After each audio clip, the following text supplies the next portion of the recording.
Donc je viens de tourner mon travail à la fin de mon 12e rang et là je vais faire 3 mailles en l'air.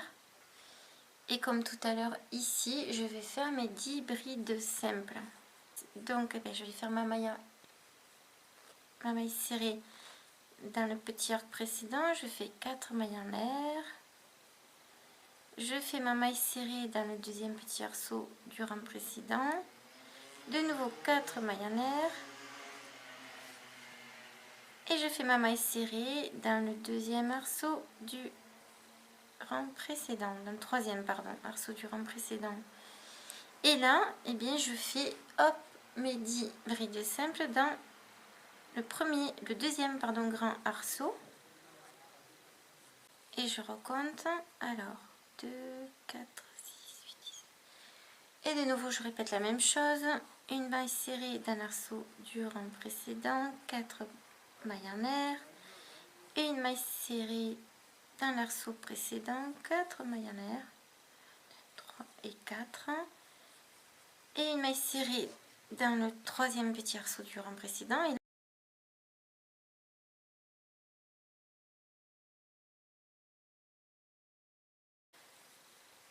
10 brides simples. 1, 2.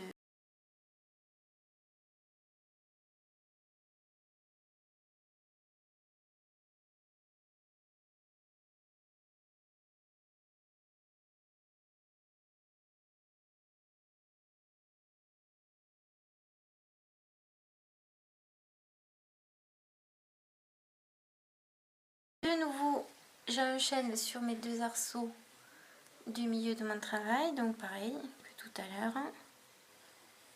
Allez, 10 brides pour ce côté et 10 brides pour l'autre, ça va faire un total de 20. Et je continue, une maille serrée, 1, 2, 3, 4. Allez, une deuxième maille serrée dans le petit arceau du rang précédent et je m'accroche le fil. 4 mailles en l'air, 1, 2, 3, et une maille serrée, de nouveau, et là, hop, j'enchaîne sur un grand arceau de nouveau 4 mailles en l'air, 1, 2, 3 et 4, et une maille serrée dans l'arceau du rang précédent, 4 mailles en l'air, et une maille serrée dans l'arceau du rang précédent, et hop, on enchaîne de nouveau 10 brides simples allongées dans le grand arceau qui est là maintenant. Et j'enchaîne directement par une maille serrée, 1, 2, 4 mailles en l'air, une maille serrée, de nouveau 4 mailles en l'air, aïe, 4, et maille serrée, et on termine nos 10 brides simples allongées dans le dernier grand arceau. Et directement jeté et on fait nos 10 brides simples. 2, 4, 6, 8 et 9, vous arrêtez parce que la 10e va être la dernière bride que vous allez faire dans vos 3 mailles en l'air du rang précédent. 1, 2, 3. Voilà, vous comptez 3. Hop, ça jeté et voilà. Voilà, 13e rang terminé. Vous allez avoir ceci. Vous voyez qu'il grandit. Donc le châle que j'ai mis en photo là sur la vidéo, en miniature, il y avait dans mon cas 1, 2, 3, il y avait 11 grands comme ça motifs. Et ça fait un châle qui commence à être bien. Ouais, sympa. Bon, moi comme je suis petite, c'était à la bonne longueur. Hein, parce qu'après, sinon ça me serait arrivé moitié des cuisses quoi. Donc, 14e rang. Ben là, c'est comme tout à l'heure en fait. Hein. Je pense que maintenant, vous commencez à bien mémoriser le déroulé du motif. Donc, 14e rang, on va faire ce rang ici. Donc, une bride simple sur chaque motif. Là, les 2 petits arceaux qui est ici, il n'en restera plus qu'un. Ouais, et on continuera des brides simples sur chaque grand arceau. Et le 3e rang, ça sera celui-ci que nous allons répéter, toujours pareil. Des brides simples allongées, une maille en l'air de séparation. Et on va continuer comme cela. Et là pareil, on sautera le dernier petit arceau qui restera. On continuera ceci tout le tour.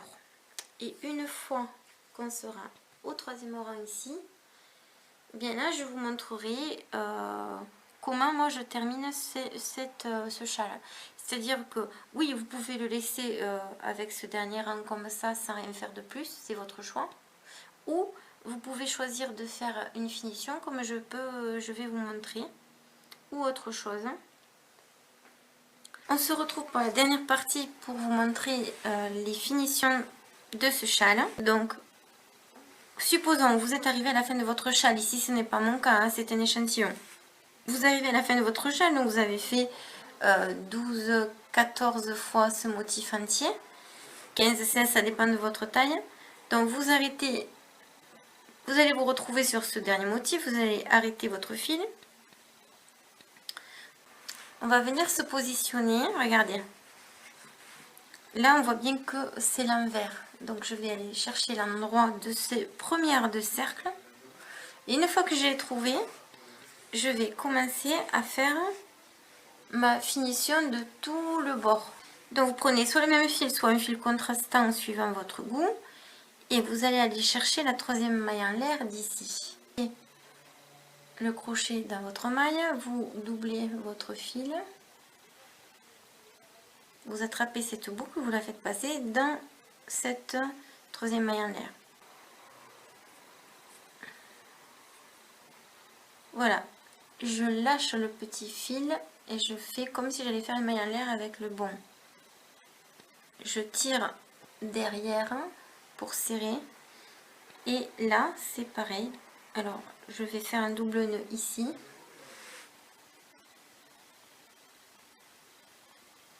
Alors, on fait un double nœud, mais on ne va pas non plus serrer tout de trop. Hein. Que ça tienne, hein, que ça ne parte pas. Et c'est tout. Voilà.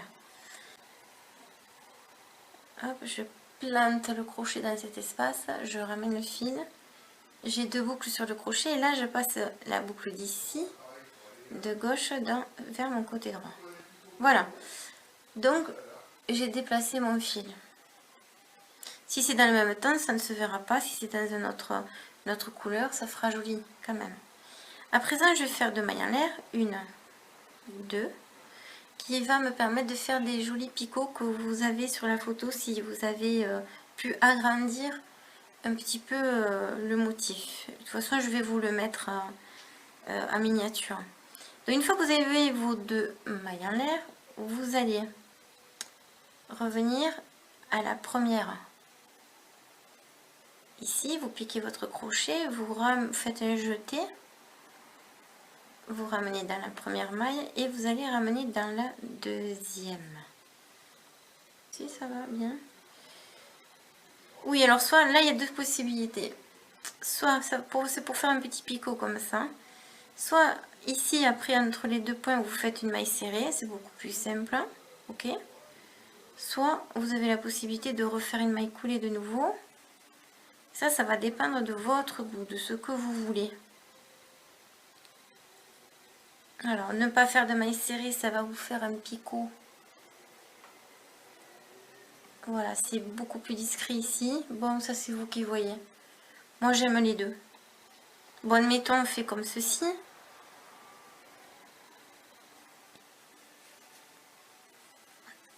Alors, de nouveau,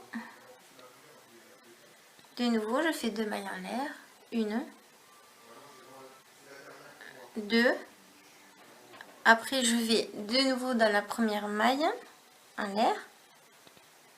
Je fais un jeté et je ramène dans la première. Et je fais une maille coulée aussi dans la 2e. Voilà. Là, je saute cette bride et je vais dans l'espace suivant faire ma 2e maille coulée. Mais on pourrait faire comme je vous ai dit tout à l'heure. Une maille serrée aussi. Regardez, vous voyez pourquoi je veux absolument vous présenter cette finition. Moi, je trouve ça super joli. Regardez, vous allez voir quand tout l'éventail sera fini, ça fait très joli. On continue. Là, je fais 2 mailles en l'air, 1, 2.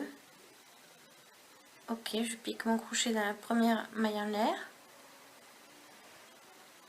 Je fais un jeté, là je fais une maille coulée, je passe le fil dans la première boucle et dans la deuxième. Hop. Et là, je vais faire une maille coulée ici ou une maille serrée. C'est à vous de choisir. Moi, je fais une maille coulée. Et regardez. Vous voyez ce que je suis en train de faire? C'est joli, je trouve. Hein, on pourrait même mettre aussi pour les plus raffinés d'entre nous, trouver des petites perles fantasy du style Swarovski ou des perles et les coudre ici sur chaque picot. Hein. Alors c'est sûr que quand vous allez avoir fini votre châle, il y a du boulot. Hein. C'est vrai que ça paraît pas, c'est finition, mais c'est joli. Hein. C'est ce qui terminera votre châle de façon extraordinaire. Mais ça prend du temps parce que là je le fais sur un échantillon, mais dans votre cas vous allez avoir beaucoup de picots à réaliser. Mais ça se fait tranquillou quand même. Hein. Alors à présent, je recommence la même opération, 2 mailles en l'air, 1, 2. Je reviens sur ma première maille en l'air, je pique le crochet, je fais un jeté, je ramène le fil dans la première et dans la deuxième. Et de nouveau, je saute cet espace et je vais ici faire ma maille coulée. Alors, quand on a fini, on tire un petit peu vers le haut et on continue. 1, 2 mailles en l'air. On rentre le crochet.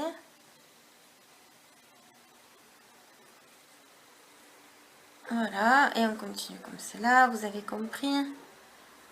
Alors, si vous, les explications, il faut vraiment que vous obteniez ce genre de résultat. Si vous suivez mes instructions, vous ne pouvez pas vous tromper. Alors, mon fil, dans mon cas, est un peu grossier, ok, c'est un fil qui est assez gros. Je suis en crochet 4,5 même, ok. Mais si vous le faites en 3, 3,5, vous allez avoir un rendu très fin, très raffiné. Et les petits picots seront moins gros que les miens. Voilà, on continue jusqu'à ce qu'on arrive ici. Je vais en faire un petit peu plus pour vous montrer. Et après, on passera dans le bas. Parce que dans le bas, il y a une autre finition aussi que j'aime beaucoup. Donc, de nouveau, 2 mailles en l'air. Alors, si vous voulez un picot plus haut, vous pouvez faire 3 mailles en l'air. Mais bon, moi, je trouve que c'est un peu après trop. Ça ferait trop haut. Pareil. Ah, c'est joli. Moi, je trouve ça super joli. Vous me direz dans vos commentaires si vous avez aimé ou pas. Bon, bien sûr, il y en aura toujours qui n'aimeront pas. De toute façon, c'est toujours pareil. On ne peut pas faire plaisir à tout le monde. Voilà, et maintenant, qu'est-ce que je fais ici? Eh bien, moi, je vous conseille de faire juste une maille coulée. Et encore une maille coulée pour arriver à l'intérieur de ces deux espaces ici. Et là, vous recommencez votre picot de 2 mailles en l'air. Et vous faites une maille coulée. Et de nouveau, une maille coulée dans le deuxième espace. Regardez. Et ça va vous donner ceci. Alors, pourquoi je fais rien au milieu? Vous l'aurez compris, c'est pour pas que il y ait trop de picots et après on ne verrait même plus ce joli détail. Donc, vous continuez comme cela. Continuez jusque là. Pour vous montrer la terminaison ici. Donc, je vais couper ici, puis je vous retrouve pour vous montrer comment je termine ce motif là. Et on se retrouve pour la suite de la terminaison de l'autre côté, la finition de l'autre côté.